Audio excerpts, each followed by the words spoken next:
माता की, भारत माता की, भारत माता की। सारे बुजुर्गों ने, भाई बहनों ने और नौजवान साथियों ने राम राम। सोनीपत की इस धरती से मैं देश के महान सपूत सर छोटू राम जी को प्रणाम करता हूं।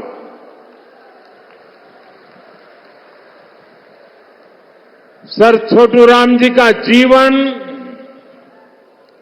किसानों और वंचितों के लिए समर्पित रहा। हरियाणा की लोक कला को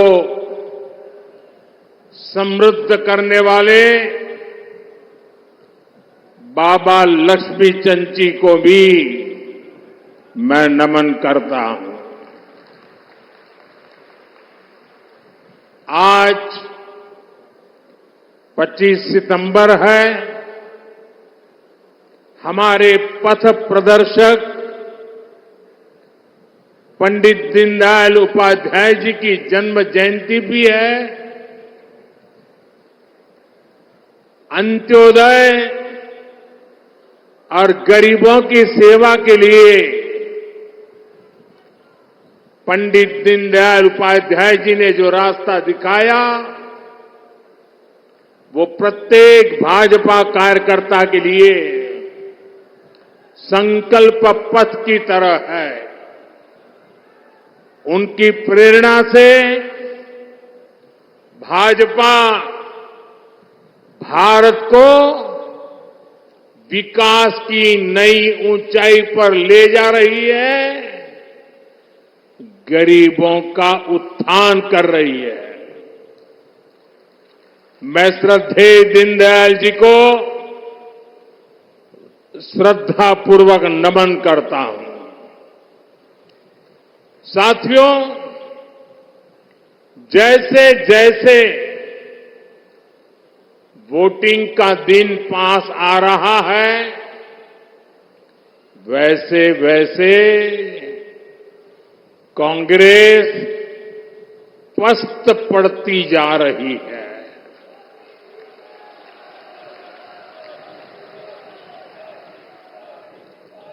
हरियाणा में भाजपा के लिए समर्थन बढ़ता ही जा रहा है।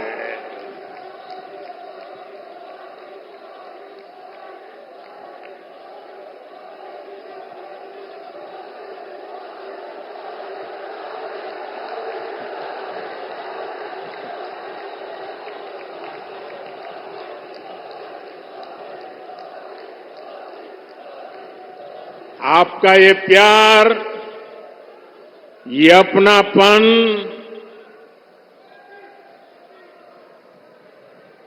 हरियाणा का ये प्यार तो मेरी जिंदगी की बहुत बड़ी अमानत है।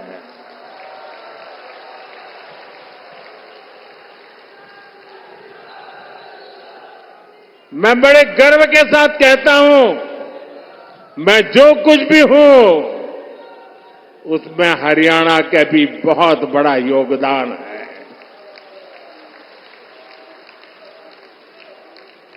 आज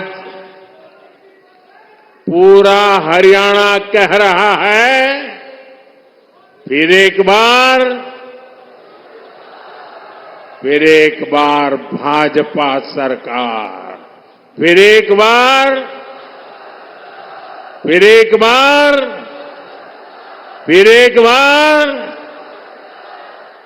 साथियों, आज जम्मू कश्मीर में दूसरे चरण का मतदान भी हो रहा है। ये मतदान शांतिपूर्ण तरीके से चल रहा है। लोग सुबह से ही वोट डालने के लिए कतारों में लग गए हैं। पहले चरण में जिस तरह जम्मू कश्मीर में वोटिंग का रिकॉर्ड टूटा, वो भी दुनिया ने देखा है।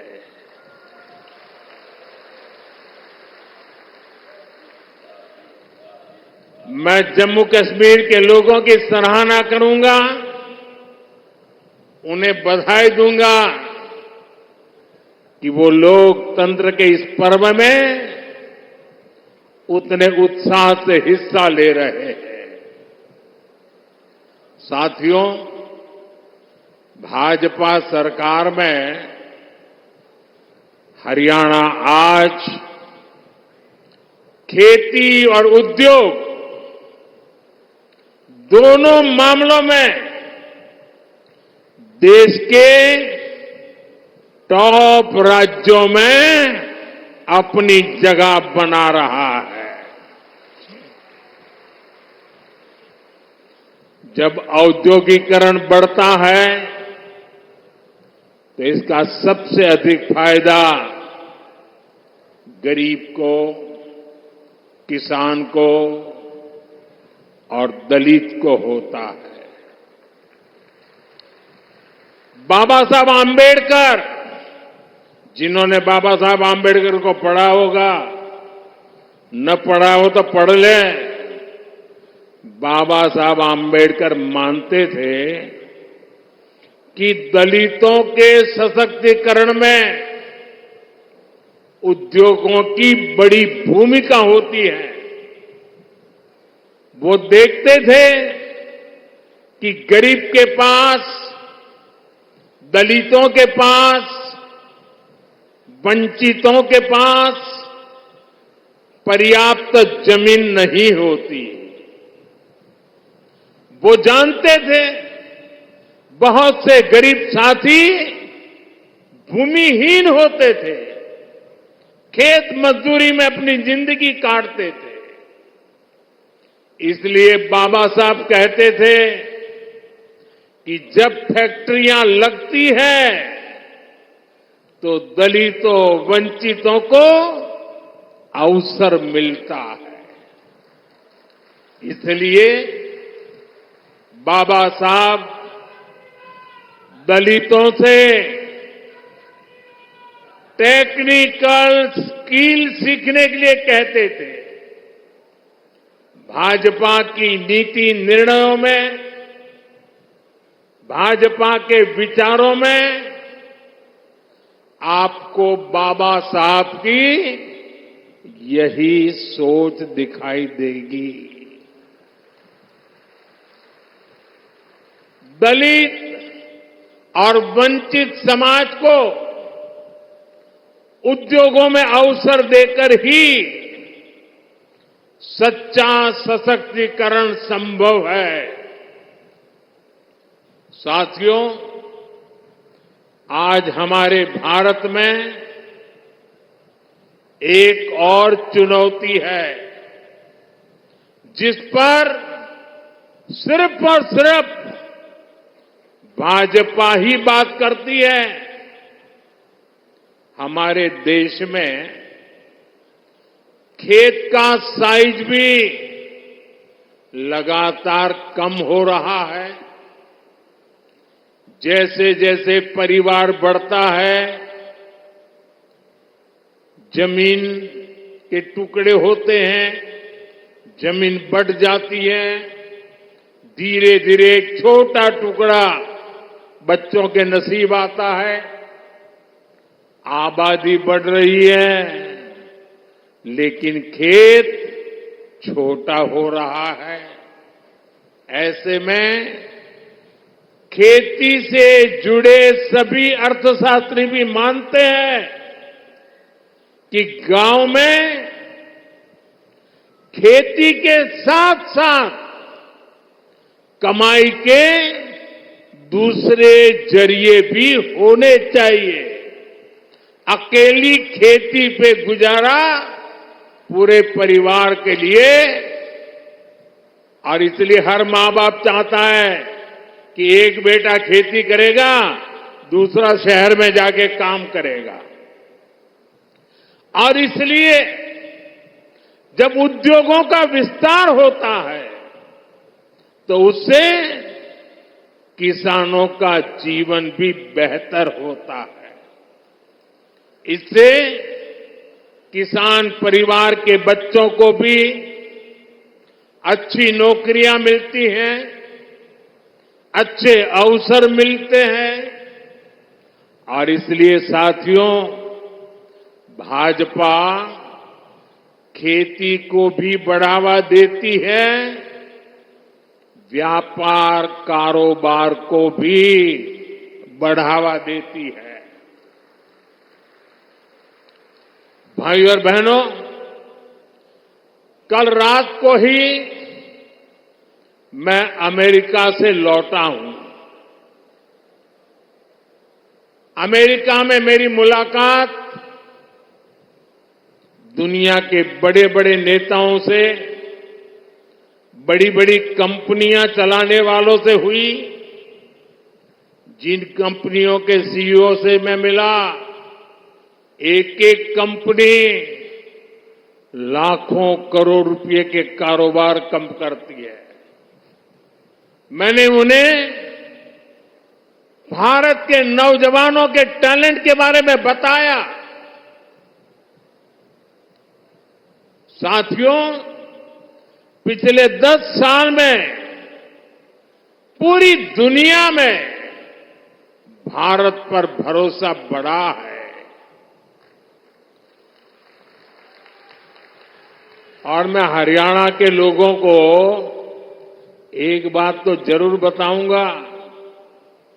कल जब मैं न्यूयॉर्क गया परसों, तो वहां स्वागत के लिए बहुत बड़ी मात्रा में भारतीय समुदाय था।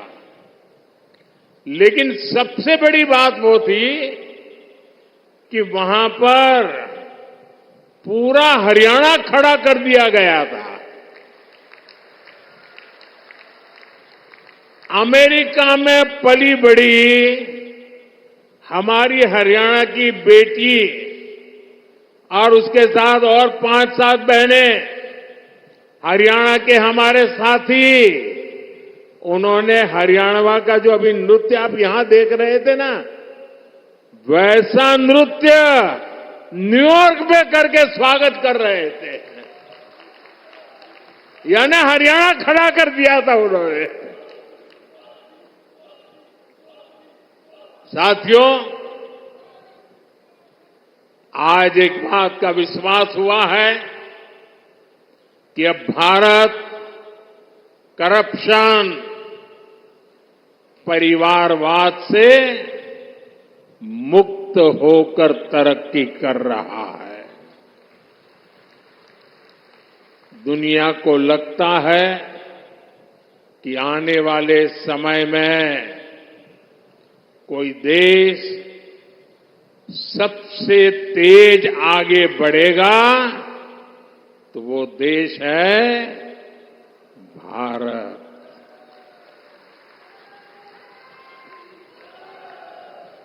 बेटे, आप बहुत बढ़िया चित्र बना के लाए हो, लेकिन ऐसे खड़े रहोगे तो थक जाओगे। आप मेरे लिए लाए हैं। चलिए, मैं मेरे एसपी जी को कहता हूं, वो आपसे वो फोटो ले लेंगे। पीछे अपना नाम पता लिख लेना, मैं आपको चिट्ठी लिखूंगा। अपना नाम पता पीछे लिख देना।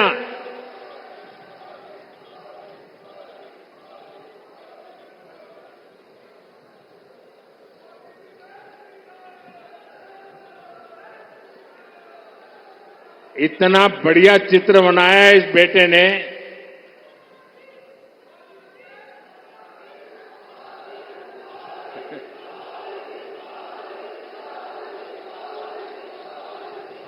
साथियों, आज दुनिया की बड़ी बड़ी कंपनियां भारत में निवेश के लिए, यहां अपनी फैक्ट्रियां लगाने के लिए आतुर है। आप सोचिए, जब इतनी बड़ी कंपनियां भारत में निवेश करेगी तो इसका बहुत अधिक फायदा मेरे हरियाणा को होगा, यहां के नौजवानों को होगा, यहां के किसानों को होगा। आज हमारा ये हरियाणा गुरुग्राम, फरीदाबाद से लेकर सोनीपत, पानीपत तक दुनिया की बड़ी बड़ी कंपनियों का सेंटर बन रहा है। थैंक यू बेटा, मिल गया मुझे, मिल जाएगा, इनको दे दीजिए। हाँ, शाबाश। अब आराम से बैठो बेटा, देखिए गिरना मत। देश से निर्यात होने वाले 35% से अधिक कालीन और करीब 20% कपड़े हरियाणा में ही बनते हैं। यहां खड़खौदा में देखिए, भाजपा औद्योगिक शहर बना रही है। कोशिश यही है कि यहां के हमारे नौजवानों को ज्यादा से ज्यादा नौकरियां मिले, रोजगार मिले। हरियाणा भाजपा ने घोषणा की है कि ऐसे अनेक औद्योगिक शहर राज्य के अलग अलग हिस्सों में बनाए जाएंगे। अभी मारुति का कारखाना लगना भी यहां तय हो गया है। आने वाले समय में ऐसे कई बड़े बड़े कारखाने यहां लगने वाले हैं। साथियों, मेक इन इंडिया के 10 सालों ने भी इसमें बड़ी भूमिका निभाई है। हम मोबाइल फोन से लेकर लड़ाकू विमान और विमान वाहक पोत तक अब भारत में बना रहे हैं। बीते 3 साल में ही मैन्युफैक्चरिंग से जुड़े सेक्टर में लाखों नए रोजगार बने हैं। आज भारत में बनी चीजें हम उन देशों को भी बेच रहे हैं जहां से पहले हम मंगाया करते थे। अब आप देखिए, भारत में बनी सुजुकी गाड़ियां, मूलतः वो कंपनी जापान की है। सुजुकी कंपनी गाड़ी अब यहां बनाती है और जापान वाले भारत से वो गाड़ी मंगवा करते खरीदते हैं। और ये कमाल कहां होता है मालूम है? ये कमाल कहां होता है मालूम है? ये कमाल मेरी हरियाणा की धरती से होता है। हरियाणा की धरती से बने उत्पाद आज दुनिया के बाजारों में पहुंच रहे हैं। यही है नए भारत की ताकत। साथियों, अब जब दुनिया भर से लोग भारत में फैक्ट्री लगाना चाहते हैं, नई कंपनियां खोलने आना चाहते हैं, तो आप खुद सोचिए हरियाणा में यहां कैसी सरकार होनी चाहिए। हरियाणा में उद्योगों को बढ़ावा देने वाली भाजपा सरकार जरूरी है। हरियाणा में नौकरियों को बढ़ावा देने वाली भाजपा सरकार जरूरी है, क्योंकि आप भी जानते हैं जहां भी केंद्र सरकार आई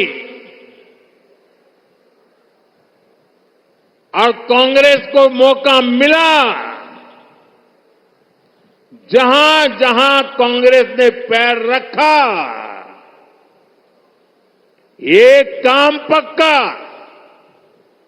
करप्शन, करप्शन, करप्शन, भ्रष्टाचार, भ्रष्टाचार, भ्रष्टाचार, भाई भतीजावाद, भाई भतीजावाद, भाई भतीजावाद। भारत के सरकारी सिस्टम में भ्रष्टाचार को पैदा करने वाली, पालना पोसने वाली, हमारे देश में भ्रष्टाचार की कोई जन्मदात्री है तो कांग्रेस पार्टी है। कांग्रेस का शाही परिवार देश का सबसे भ्रष्ट परिवार है, और जब हाईकमान भ्रष्टाचारी है तो नीचे फिर लूट का खुला लाइसेंस मिल ही जाता है। याद कीजिए, 10 साल पहले जब यहां कांग्रेस की सरकार थी तब क्या होता था। आज जो नए वोटर है ना, 18 साल 20 साल के, उन्हें तो पता तक नहीं होगा कि 10 साल पहले हरियाणा को कैसे लूटा गया था। तब हरियाणा में किसानों की जमीन को जम करके लूटा गया। कांग्रेस ने हरियाणा को दलालों और दामादों के हवाले कर दिया था।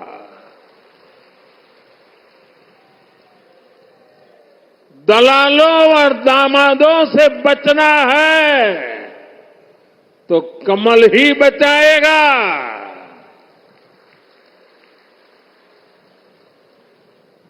किस किस कांग्रेस नेता पर आरोप लगे हैं ये आप अच्छे से जानते हैं।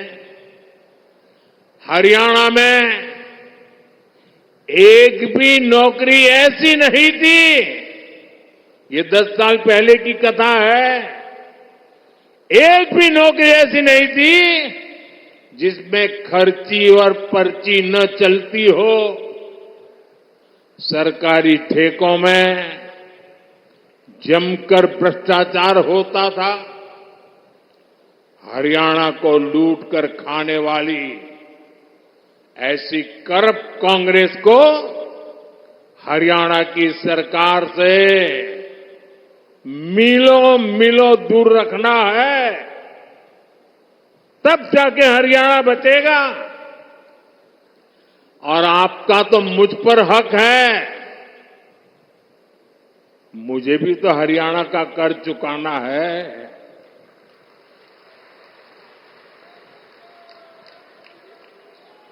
और मुझे खुशी है कि हरियाणा के लोग इतने समझदार हैं कि वो राज्य और केंद्र की ताकत क्या होती है ये जितना हरियाणा के लोग समझते हैं ना, हिंदुस्तान में और कोई उतना नहीं समझता है जितना हरियाणा वाले समझते हैं। और इसलिए हरियाणा हमेशा राज्य में वही सरकार बनाता है जिसकी दिल्ली में सरकार होती है।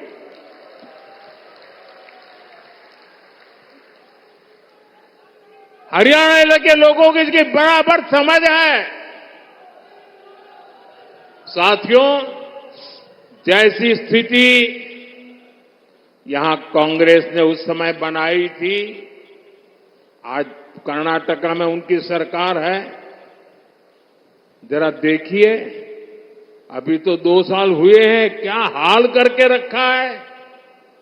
वहां कांग्रेस के मुख्यमंत्री उन पर जमीन घोटाले के आरोप लगे हैं। जब इसकी जांच शुरू हुई तो कर्नाटका के मुख्यमंत्री हाईकोर्ट चले गए। हाईकोर्ट ने भी उनको एक और डंडा मारा। उन्होंने कहा कोई मदद नहीं होगी, और कल ही हाईकोर्ट ने साफ साफ कहा कि जांच के आदेश सही है और जांच होनी चाहिए। अब देखिए, 2 साल मुश्किल से हुए हैं, आदत जाती नहीं है। क्या हरियाणा में इनको ये पाप करने का ठेका दे सकते हैं क्या? हरियाणा में इनको घुसने दे सकते हैं क्या? आप ये गलती मत करना। 10 साल बाहर रहे तो सुधर गए होंगे, ये सुधर सकते ही नहीं जी, ये कभी नहीं सुधर सकते। और भाइयों बहनों, कर्नाटका में सिर्फ जमीन घोटाले का ही मामला नहीं है। वहां मेरे दलित भाई बहन, ये समझिए, कांग्रेस पार्टी के अध्यक्ष भी कर्नाटका से आते हैं, दलित समाज से हैं। कर्नाटका में दलितों के लिए जो फंड था, उसमें भी कांग्रेस ने घोटाला किया। ये वहां की कांग्रेस सरकार ने, वहां के सीएम ने विधानसभा में खुद इस बात को स्वीकार किया है। अब बताइए, जहां भ्रष्टाचार होगा, वहां दुनिया का कोई देश, कोई भी निवेश करने वाला, कोई भी कारखाना लगाने वाला हरियाणा की धरती पर आएगा क्या? तो हरियाणा का नुकसान होगा कि नहीं होगा? हरियाणा में निवेश नहीं आएगा तो नौजवानों को नौकरी कैसे मिलेगी? साथियों, कांग्रेस से बड़ी बेईमान और धोखेबाज पार्टी देश में और कोई नहीं है। ये हरियाणा के किसानों के लिए बड़ी बड़ी घोषणाएं करते हैं, लेकिन जहां सत्ता में है, जरा आपके यहां आए तो उनको पूछो, भाई तुम यहां आकर के सारे सपने दिखा रहे हो, कर्नाटका में तुम्हारी सरकार है, वहां तो किसानों को लागू करो नहीं बोल रहे हो। तेलंगाना में तुम्हारी सरकार है, वहां तो लागू करो। ये झूठ बोल रहे हैं, ये आपकी आंख में धूल झोंक रहे हैं। साथियों, हरियाणा की भाजपा सरकार ने किसानों से 24 फसलें एमएसपी पर खरीदने का फैसला लिया, लेकिन जब यहां कांग्रेस की सरकार थी तो एमएसपी पर फसलें खरीदने से सबसे ज्यादा नफरत करती थी। यही कांग्रेस की सच्चाई है, जो हरियाणा के किसान को पूरी तरह कांग्रेस को पहचान लेना जरूरी है। साथियों, भाजपा सरकार निरंतर किसान हक में बड़े फैसले ले रही है। अपनी तीसरी पारी के पहले 100 दिनों में ही हमारी सरकार ने किसानों के लिए अनेक बड़े फैसले लिए हैं। कुछ दिन पहले ही केंद्र सरकार ने बासमती के निर्यात को लेकर बड़ा फैसला लिया।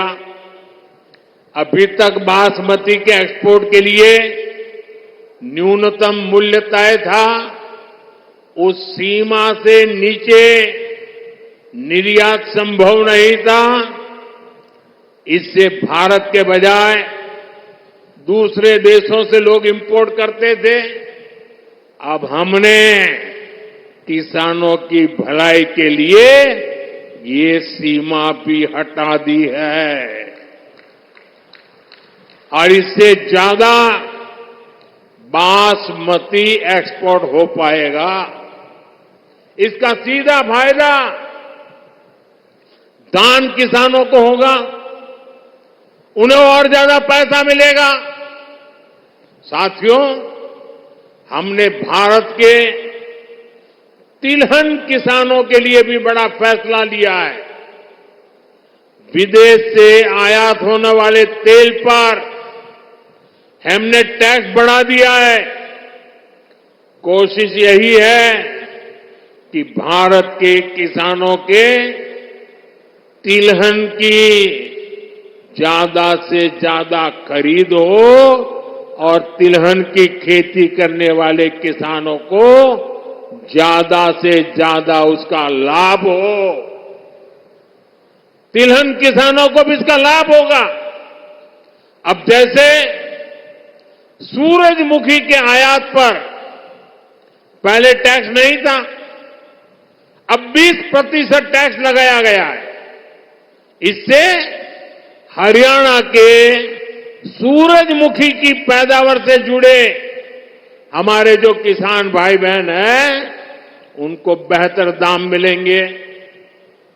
भाजपा ये सब इसलिए कर रही है ताकि हमारे किसान ज्यादा से ज्यादा तिलहन उगाएं और पैसे कमाएं।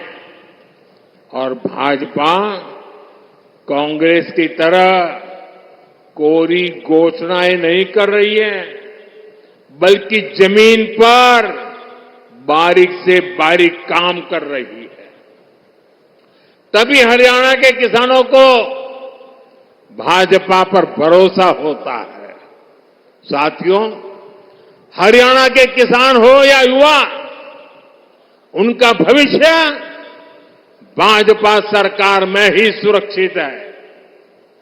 बीते 10 साल में हरियाणा में भाजपा की सरकार है।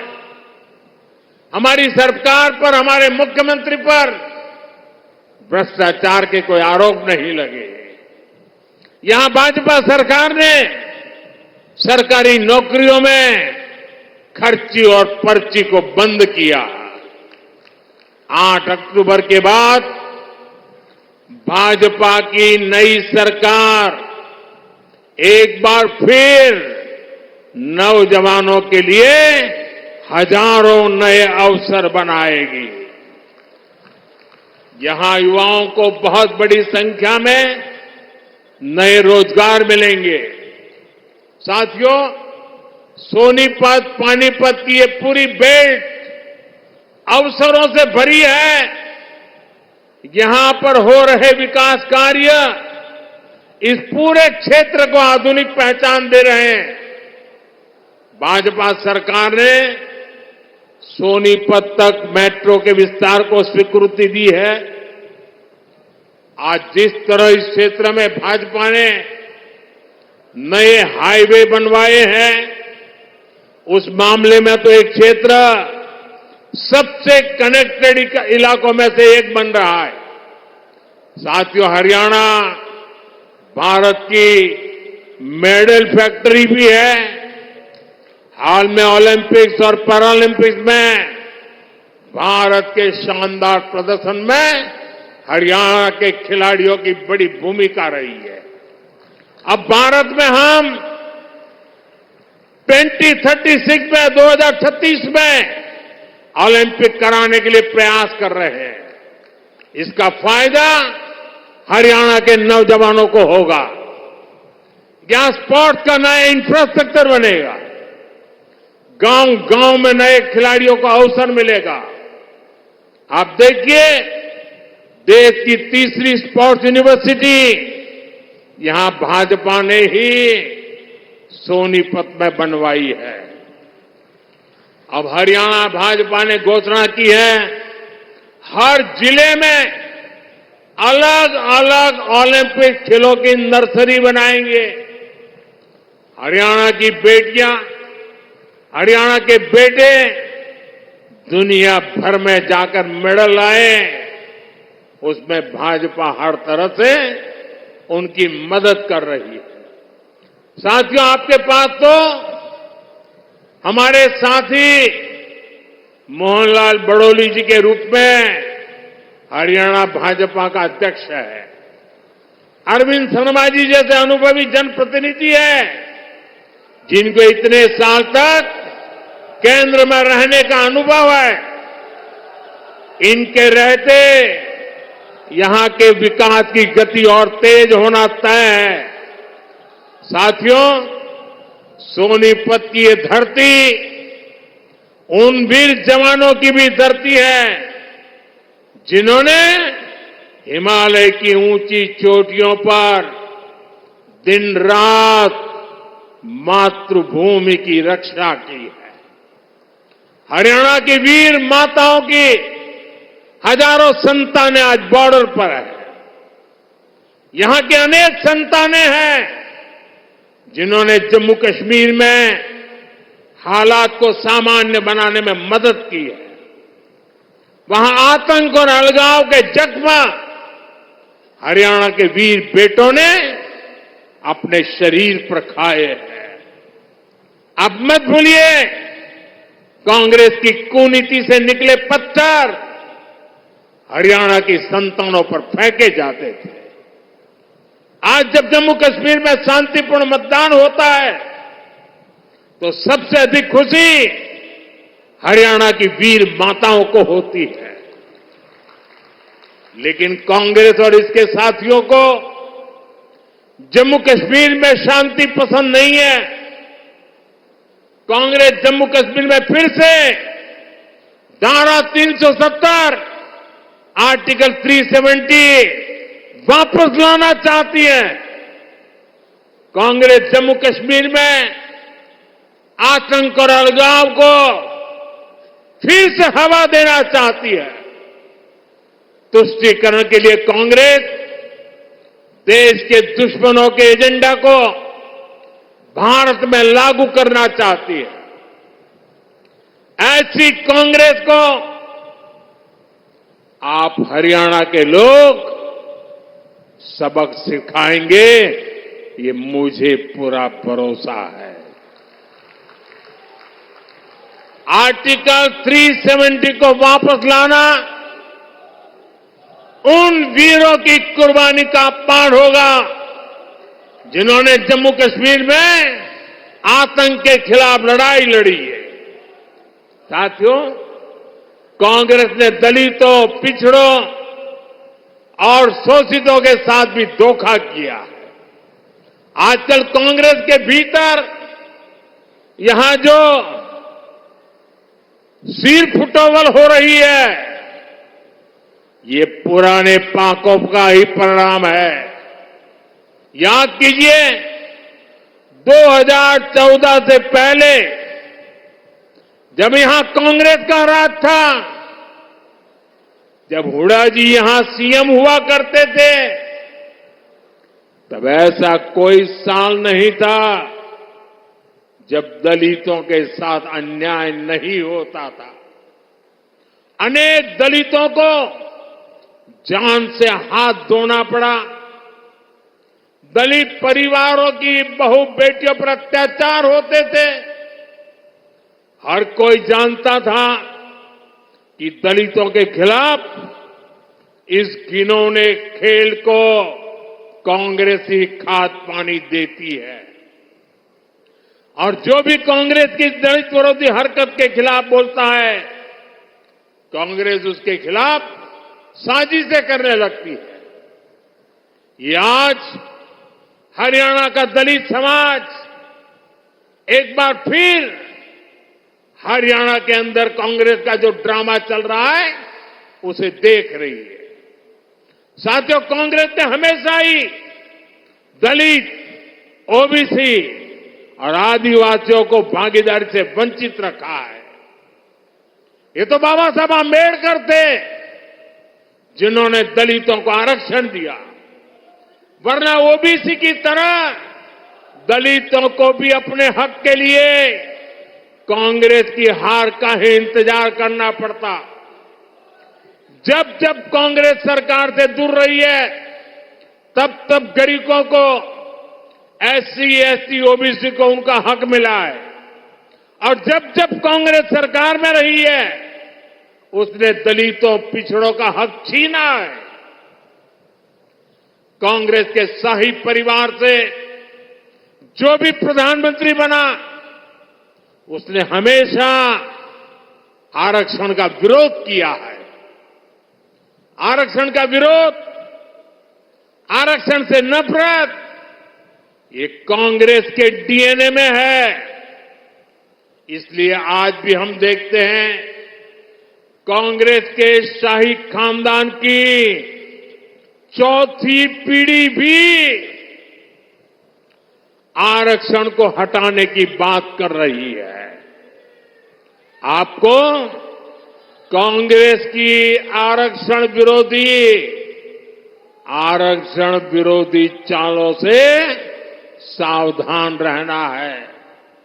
साथियों, बीजेपी ने दलित, ओबीसी और आदिवासियों को सही मायने में भागीदारी दी है। वंचित और पिछड़े समाज के हर व्यक्ति को भाजपा ने हमेशा आगे बढ़ाया। यहां हरियाणा में देखिए, हमारे नायब सिंह सैनी जी को भाजपा ने सीएम बनाया। इतने कम समय में ही इन्होंने पूरे हरियाणा के लोगों के दिल में जगह बनाई है। आज यहां लोग कहते हैं कि वो नायब सैनी एक किसान मजदूर का बेटा से, इसके किवाड़ लोगा ताई 24 घंटे खुले रवे से। भाइयों और बहनों, कांग्रेस की सरकारों की एक और पहचान है, कांग्रेस सरकार अस्थिरता के लिए भी जानी जाती है। बीते कुछ सालों में ही जहां जहां इनकी सरकारें बनी, वहां यही दिखने को मिला है। कांग्रेस शासित हर राज्य में उनके मुख्यमंत्री और मंत्री झगड़ों में उलझे हुए हैं। उनको जनता की तकलीफ, उनके दुख दर्द से कोई लेना देना नहीं है। कर्नाटक में उनके सीएम और डिप्टी सीएम आपसी लड़ाई में बिजी हैं। तेलंगाना, हिमाचल प्रदेश, वहां भी यही कहानी है। राजस्थान और छत्तीसगढ़ में भी जब उनकी सरकारें थी, पूरा 5 साल नंबर 1, नंबर 2 एक दूसरे की टांग खींचने में लगे रहे। इसलिए हरियाणा को भी बहुत सावधान रहना है। गलती से भी मेरे शब्द लिख कर देखना भाइयों, हरियाणा का मुझ पे हक है, इसलिए मैं अपनी बात आपके सामने बड़े विश्वास से कह रहा हूं। याद रखना, गलती से भी कांग्रेस आ गई तो अपने झगड़ों में ही हरियाणा को बर्बाद करके छोड़ेंगे। यहां पर कांग्रेस में जिस तरह झगड़े बढ़ रहे हैं, पूरा हरियाणा देख रहा है। कांग्रेस को वोट देना यानी हरियाणा की स्थिरता और विकास को दांव पर लगाना है, बर्बादी के दरवाजे खोलना है। यह स्थिरता हरियाणा में हर काम ठप कर देगी। यहां निवेश और नौकरी दोनों पर असर होगा। इसलिए आपको सिर्फ और सिर्फ कमल के निशान पर बटन दबाना है। साथियों, इस भूमि ने भगत फूल सिंह जैसे महापुरुष देश को दिए हैं, जिन्होंने तब बेटियों की शिक्षा को अपना मिशन बनाया जब बेटियों को पढ़ाना असंभव था। ये मेरा सौभाग्य है कि 2015 में पानीपत से ही मुझे बेटी बचाओ बेटी पढ़ाओ अभियान का शुभारंभ करने का अवसर मिला। कांग्रेस ने 60 साल देश पर राज किया, लेकिन उसे कभी देश की बेटियों की चिंता नहीं हुई। अगर कांग्रेस को चिंता होती तो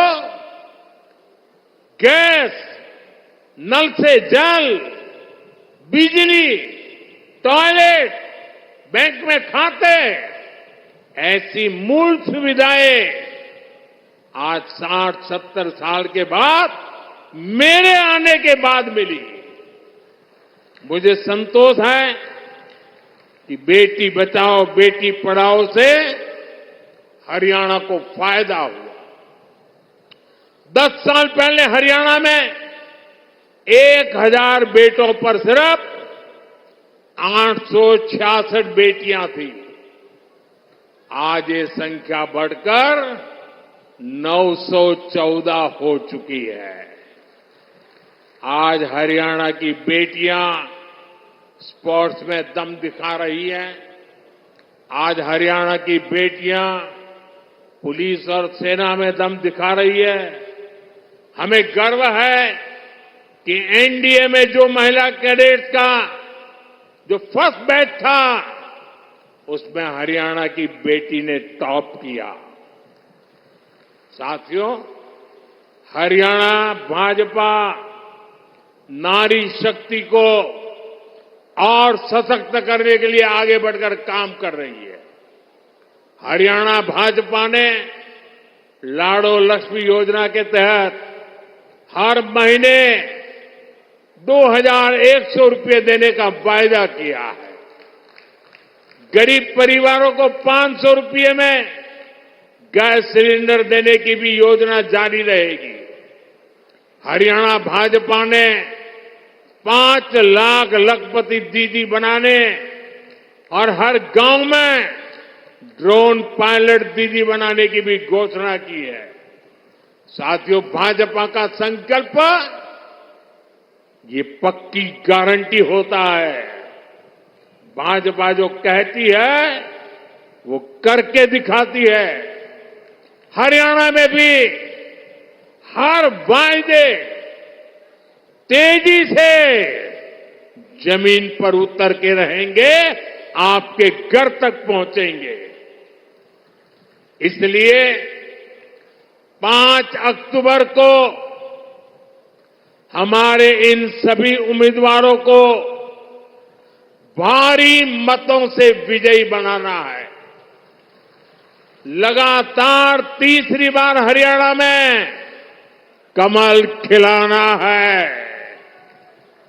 एक बार फिर इतनी बड़ी संख्या में हमें आशीर्वाद देने के लिए आप आए, मैं आपका बहुत बहुत आभारी हूं। दोनों हाथ ऊपर करके पूरी ताकत से मेरे साथ बोलिए, भारत माता की,